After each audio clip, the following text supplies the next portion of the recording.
You might think the fork is a rather boring thing. It sits there on your table next to the knife and spoon. It helps you eat your peas, or perhaps a bit of cake. But oh, dear reader, you would be quite mistaken to think its history is dull.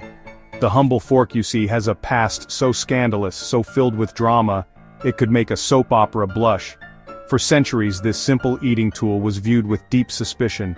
It was considered an affront to God, a sign of decadence, and even an instrument of the devil himself. People pointed, they whispered, they condemned, imagine that. A utensil causing such a fuss, it's quite something to consider over your next plate of spaghetti.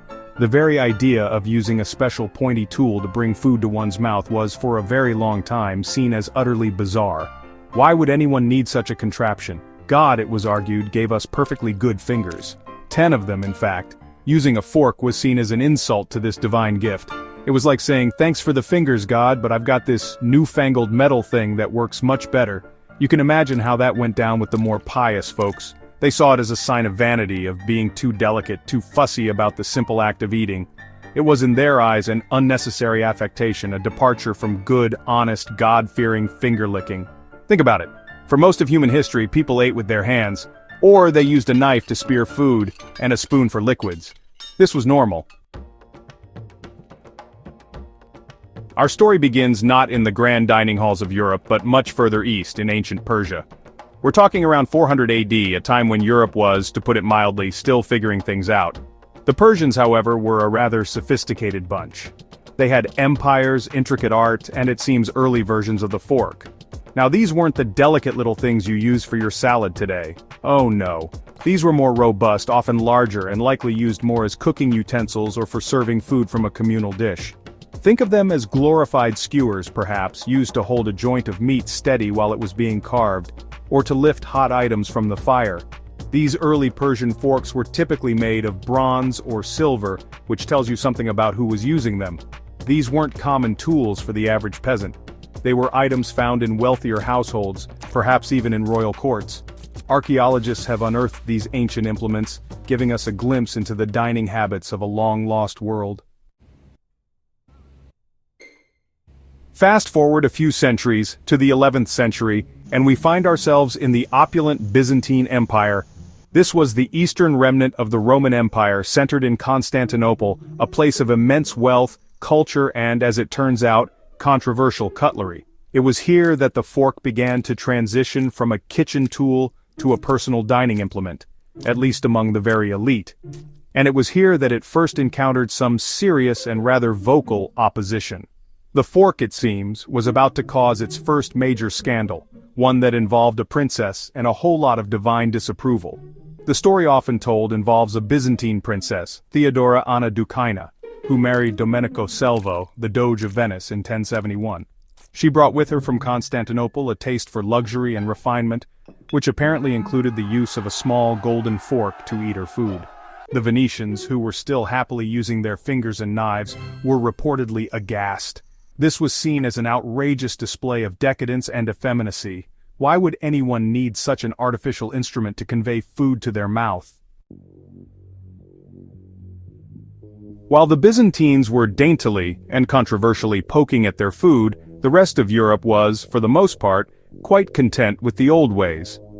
For centuries, the standard dining toolkit consisted of fingers, a knife, and perhaps a spoon.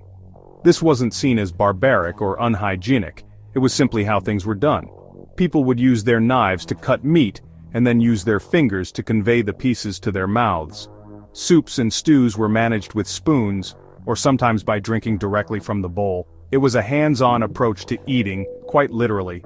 The knife was a particularly important and personal item. Everyone carried their own, and it was used for everything from cutting food to, well, whatever else you might need a knife for in those robust times. Spoons were also common, often made of wood or pewter. But forks? They were virtually unheard of, or if they were known, they were viewed with the same suspicion that greeted Theodora's golden implements in Venice. The idea of introducing another specialized tool just for eating seemed unnecessary and to some even a bit silly. Despite the initial shock and religious condemnation, the fork didn't just disappear. Like a persistent guest, it hung around the edges of European society, slowly making inroads, particularly in Italy. Italy, with its historical connections to the Byzantine Empire and its flourishing city-states engaged in trade across the Mediterranean, was more open to new ideas and luxuries. By the 14th and 15th centuries, forks were becoming somewhat more common among the Italian nobility and wealthy merchant classes. They were still seen as a luxury item, often made of silver or gold, and their use was a sign of status and refinement. However, even in Italy, acceptance wasn't universal or immediate.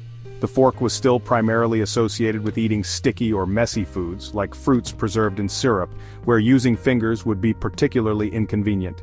It wasn't yet a standard implement for every course of a meal, and outside of Italy, the rest of Europe remained largely unconvinced. The real turning point for the fork in Europe arguably came in the 16th and 17th centuries. And, as with so many things fashionable, France played a key role. The French court, always keen on setting trends in manners, dress and dining, began to embrace the fork. This was partly due to Italian influence. Catherine de' Medici is often credited with popularizing the fork in France when she married King Henry II in 1533. She brought with her a retinue of Italian chefs and courtiers, and, importantly, their refined Italian dining habits, which included the use of forks. Initially, the French were as skeptical as anyone else. The fork was seen as an Italian oddity. However, the prestige of the royal court was a powerful influencer. If the king and queen were using forks, then perhaps there was something to it after all. Slowly, cautiously, the French nobility began to adopt this new utensil. It became a mark of sophistication, a way to distinguish oneself from the common folk who still ate with their hands. Across the English Channel, the adoption of the fork was, characteristically, a more cautious and gradual affair. The English, ever wary of continental affectations, took their time warming up to this pointy newcomer. While the French were starting to embrace the fork with Gallic flair in the 1600s, many in England still viewed it with suspicion, if not outright ridicule. It was seen as unmanly, unnecessary, and, well, a bit too French for their liking. Good old English fingers and a trusty knife were considered perfectly adequate for tackling a side of beef. One of the key figures in introducing the fork to England was a traveler named Thomas Coriat. In 1611 he published a book about his travels in Europe titled Coriat's Crudities. In it, he described the Italian custom of using forks, and he even adopted the habit himself upon his return to England. This earned him a great deal of mockery. The early forks that caused such a stir were quite different from the ones we use today. As we've seen, they typically had only two straight tines or prongs. They looked a bit like miniature pitchforks or daggers, which probably didn't help their reputation much. These early designs were primarily for spearing food, much like one might use the point of a knife. They weren't particularly good for scooping up smaller items like peas or grains.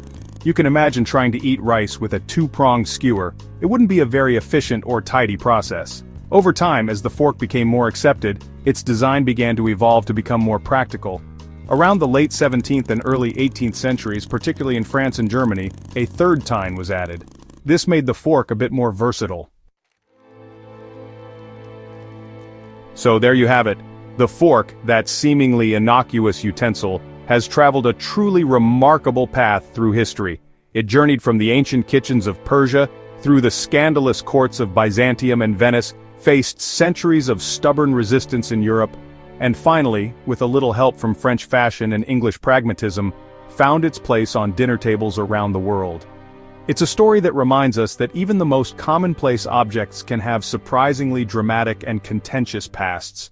Who knew that picking up your fork was an act once fraught with such peril and social judgment? It's rather amusing to think back to those early days when the fork was condemned as an instrument of the devil, a sign of sinful pride and unmanly affectation. Clergymen thundered against it, moralists decried its use, and polite society, or what passed for it, often viewed its users with suspicion or ridicule. Imagine the dinner party conversations. Did you see Lady Agnes using that dreadful little spear? Such vanity. God gave her fingers for a reason, you know. It all seems so wonderfully absurd from our modern perspective, where a table without forks would be the truly shocking sight. And here's a final little tidbit to chew on. For a long time, even after forks became more common, the correct way to use them in some places, like England, was with the tines pointing downwards. If you love weird history like this, give the video a like and subscribe. There's so much more where that came from.